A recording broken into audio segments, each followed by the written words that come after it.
আমার কাছে কিছু নেই, আপনার কাছে কিছু নেই, তাহলে আমি আপনার চরণ আশ্রিত হয়েছি, আপনার কাছে কিছু নেই, আমার তো মাথা খারাপ হয়ে গেছে। ব্যাপারটা কি? আমি জানার জন্য গুরুচরণ আশ্রিত হয়েছি। বাবা একটু পিছায় বসে, তাহলে আমি জানার জন্য আপনার চরণ আশ্রিত হয়েছি, আপনার কাছে কিছু নেই। কি বলছেন যে না বাবা আমার কাছে কিচ্ছু নেই? এই বৈষ্ণবের সামনে বলছি আমার কাছে কিচ্ছু নেই। তাহলে আমি কোথায় যাব? কোথায় যাবি জানিস? বৈষ্ণব বাজারে যাবি, সাধুর বাজারে যাবি। সাধুর বাজারে গেলে কিছু পাবি। ঠিক আছে, গুরুর বাক্য তো আমাকে মানতে হবে। এখন বাবা সাধুর বাজারে যাই, সাধুর বাজারে গিয়ে খালি প্রশ্ন পাই, উত্তর পাই না। হ্যাঁ, সাধুর বাজারে গিয়ে প্রশ্ন পাই, উত্তর পাই না। এখন মনে মনে ভাবলাম, ও প্রভু আপনার এই চালাকি, আমাকে পাঠিয়ে দিয়েছেন বাজারে কিছু ক্রয় করতে, হ্যাঁ বস্তুর জন্য পাঠিয়েছেন, কিছু আনতে কোনো দোকানদার আমাকে দিচ্ছে না, কারণ দোকানদার আপনি, আপনার কাছে আমাকে যেতেই হবে। দেখেন এই গুরু কাছে যেতে হবে, বাবা তুই যা যেখানে যা আমার কাছে আসতেই হবে। হ্যাঁ, এখন যখন বাজারে, যখন বৈষ্ণব বাজারে সাধুর বাজারে গিয়ে প্রশ্ন পাই, উত্তর পাই না, বাধ্য হয়ে তো আমাকে গুরুর কাছে যেতে হবে। হ্যাঁ বাবা কি হয়েছে? এ প্রভু আপনার তো আমাকে পাঠিয়েছেন বৈষ্ণব বাজারে, গুরুর বাজারে, সাধুর বাজারে। আমি তো গিয়েছি কিন্তু কোনো উত্তর তো পাচ্ছি না, বারবার খালি প্রশ্নই পাচ্ছি। এই উত্তর পাবি কোথায়? এই উত্তর তো আপনাকেই দিতে হবে। আমি ওই জন্যই বাবা বললাম সাধুর বাজারে যা, বৈষ্ণব বাজারে যা, কিছু পাবি। তাহলে কি তুই প্রশ্ন পেয়েছিস দেখেই তো আমার কাছে এসেছিস জানার জন্য, নাহলে তো আমাকে দরকার ছিল না। তো ছিল কি? আমার দরকার তোর ছিল না, তোর দরকার শেষ হয়ে গেছে, যার জন্য বাবা আমি তোকে বাজারে পাঠিয়ে দিয়েছি। আমি জানি বাজারে গেলে প্রশ্ন পাবি, উত্তর পাবি না। রাধে রাধে। দেখেন তাহলে গুরু বাড়িতে আসলে গুরুকে নিয়ে সারাদিন কাজে থাকলে হবে না বাবা। গুরুদেব সবসময় বাড়িতে আসেন না, যদিও 6 মাস পরে, 1 বছর পরে আসেন। যত কাজেই থাক, কাজকে একটু দূরে রেখে গুরুর কাছে বসতে হয় কিছু জানার জন্য, অচেনাকে চেনার জন্য, অজানাকে জানার জন্য। তাহলে গুরুর কাছে আমি কি জিজ্ঞাসা করব? যার জন্য এই সাধুর বাজারে যেতে হয়। এই সাধুর বাজারে যাও, সাধুর বাজারে গিয়ে কিছু সঞ্চয় করো, সেই সঞ্চয় করলে গুরুদেব যখন আসবে ওনার কাছে খোলো, একটা একটা করে খোলো, দেখবেন গুরু তোমাকে সব কিছু ধীরে ধীরে ধীরে ধীরে ধীরে ধীরে সব কিছু বুঝাইয়া দেবে। হ্যাঁ, তাহলে ভজন মার্গের কথা তো। গীতাটা হচ্ছে কি? গীতা হচ্ছে জ্ঞান। আমি জ্ঞান পাবো কোথায়? অন্তরঙ্গে থাকলে, বহিরঙ্গে থাকলে হবে না, আমাকে অন্তরঙ্গে যে পৌঁছাতে হবে, আমাকে অন্তরঙ্গে যেতে হবে।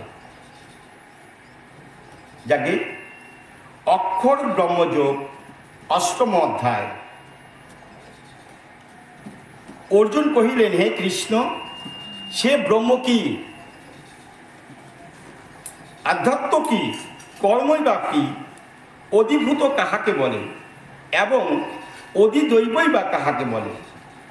এই শরীরে অধিযোগ্য কে এবং কিরূপে তিনি থাকেন? হে সখে, যাহাদের মন সংযত তাহারা কি উপায়ে মরণকালেও তোমাকে জানিতে পারেন, ভোলেন না। শ্রীকৃষ্ণ ভগবান অর্জুনকে বলছে, অর্জুন শ্রীকৃষ্ণ ভগবানকে বলছে, হে প্রভু, ব্রহ্ম কি? আমি যে কথা একটু আগে আলোচনা করলাম, ব্রহ্ম কি?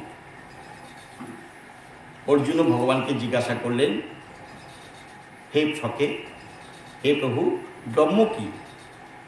আধ্যাত্ম কি? কর্ম কি? অধিদৈব কি? কৃপা করে আমায় একটু বুঝিয়ে বলুন।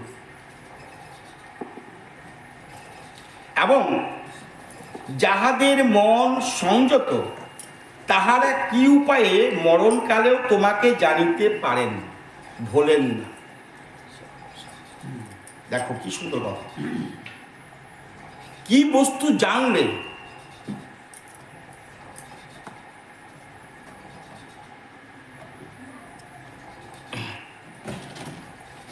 যাহাদের মন সংযত তাহারা কি উপায়ে মরণকালেও তোমাকে জানিতে পারেন, ভোলেন না।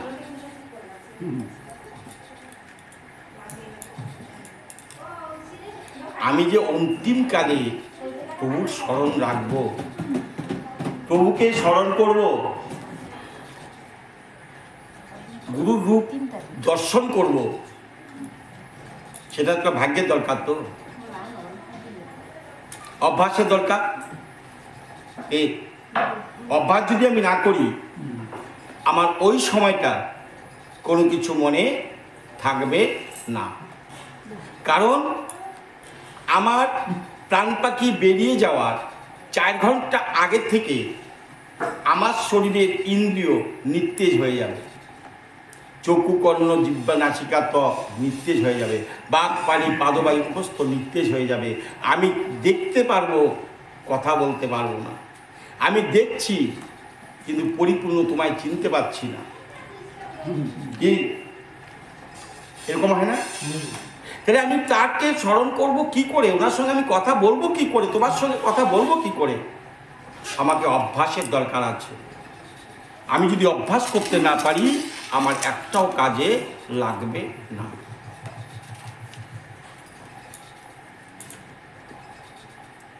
শ্রীকৃষ্ণ উত্তর দিলেন, যাহার নাশ নাই, অর্থাৎ পরমাত্মাকে ব্রহ্ম বলে। সেই ব্রহ্মই জীবদেহে থাকিলে তাহাকে, জীবাত্মাকে আধ্যাত্ম বলা হয়। যজ্ঞ প্রভৃতি যেসব কাজের ফলে প্রাণীদের জন্ম ও বুদ্ধি হয়, তাহার নাম কর্ম। কি বলছে? পরমাত্মাকে ব্রহ্ম বলে। আমার আত্মা আর পরমাত্মা, আমি আত্মা, আমার পরমাত্মা কে? অনাদি গোবিন্দ যশোদানন্দ বিগ্রহ, সর্বকারণের কারণ। উনি হচ্ছেন পরমাত্মা। এই পরমাত্মার উনি হচ্ছেন ব্রহ্ম। উনি যদি ব্রহ্ম হয়ে থাকেন, তোমার আমার মধ্যে ব্রহ্ম কোথায় থাকে? কোথায় থাকেন উনি? ওনার স্থান কোথায়? ব্রহ্ম বস্তুটা কি? তাহলে যে বস্তু দিয়ে একটা জীব সৃষ্টি হয়, যে বস্তু দিয়ে একটা জীব সৃষ্টি হয়, এক বিন্দু মাতৃগর্ভে গেলে সেখান থেকে একটা সন্তানের সৃষ্টি হয়। এটাই তো ব্রহ্ম। ঠিক।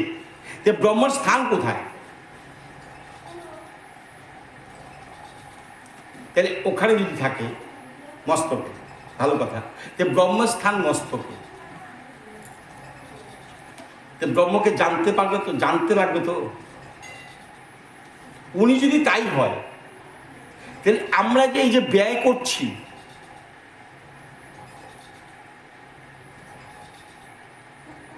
ষোলো আনা করি লইয়া করেছি ব্যাপার, জমা শূন্য খরচ বেশি হয়েছে আমার, দয়াল হয়েছে আমার।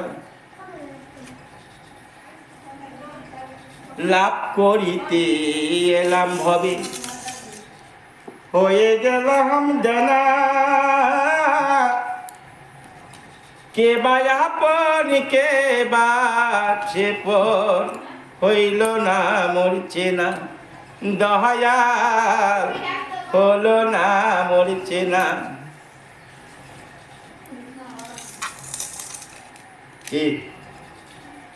লাভ করিতে এলাম ভবে, হয়ে গেলাম দেনা। লাভের জন্য সংসার এসেছি, এসেছিনি বাবা? তাহলে প্রভু যখন আমাকে পাঠিয়েছে, এই যে গানে বলছে, 16 আনা করি লইয়া করেছি ব্যাপার, জমা শূন্য খরচ বেশি হয়েছে আমার, দয়াল হয়েছে আমার। 16 আনা করি নিয়ে পৃথিবীতে আমাকে পাঠিয়েছে আমার পরম দয়াল শ্রী গুরু অনাথ গোবিন্দ। 16,000 টাকা দিয়ে, কথাটা বুঝবেন, 16,000 টাকা দিয়ে পাঠিয়েছে আমাকে সংসার করার জন্য।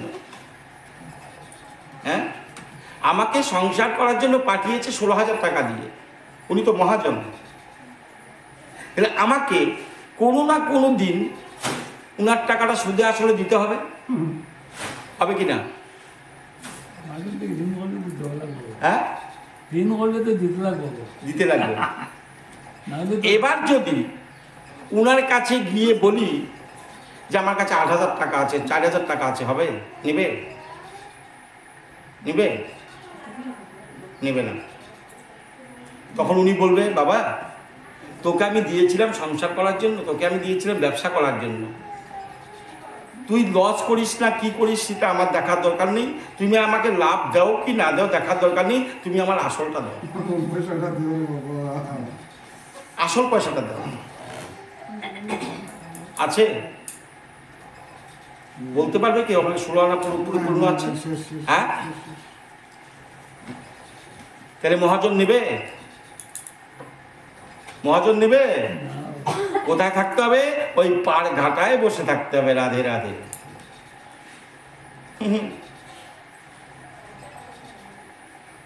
ওই জন্য বলছে, সময় বুঝিয়া সরস্ব হইয়া মিলিবে না গড় কানাই। তাই একদিন রাধারানী সখীদেরকে নিয়ে বসে আছে। অষ্টসখী, প্রিয় সখী, ললিতা, বিশাখা, চিত্রা, চমক্রতা, লঙ্গদেবী, সুদেবী, তৃণলঙ্গ, ইন্দুরেখা, অষ্টসখীকে নিয়ে বসে আছে। বসে থাকতে থাকতে হঠাৎ করে বলছে, হ্যাঁ ললিতা সখী, হ্যাঁ সখী বলো, তুই এক কাজ কর, তোরা কাজ কর, দেখি পুষ্প চয়ন করে নিয়ে আয়। আজকে আমি নিজের হাতে প্রাণনাথের জন্য বাসর সাজাবো। প্রতিদিন তো তোরা বাণী সাজিয়ে দিস, আমি আজকে নিজের হাতে বাসর সাজাবো। ঠিক আছে সখী, তাই হবে। সব সখীরা মিলে চলছে, পুষ্প চয়ন করতে যাচ্ছে। এখন কিছু দূর যাওয়ার পর ডাকছে সখী, রাধারানী ডাকছে, সখী শোন শোন শোন। হ্যাঁ সখী, কি হলো? আরে যাচ্ছিস বলার সঙ্গে সঙ্গে উঠে চলে যাচ্ছিস, একটু ভালো মন্দ তো বুঝবি। হ্যাঁ বলো। পুষ্প তো চয়ন করবি ঠিক আছে, কিন্তু কোন পুষ্পটা চয়ন করবি সেটা তো শুনলি না কেন? প্রতিদিনই তো পুষ্প চয়ন করে নিয়ে আসি, কোনোদিনও তো কোনো জিজ্ঞাসা করি না। আর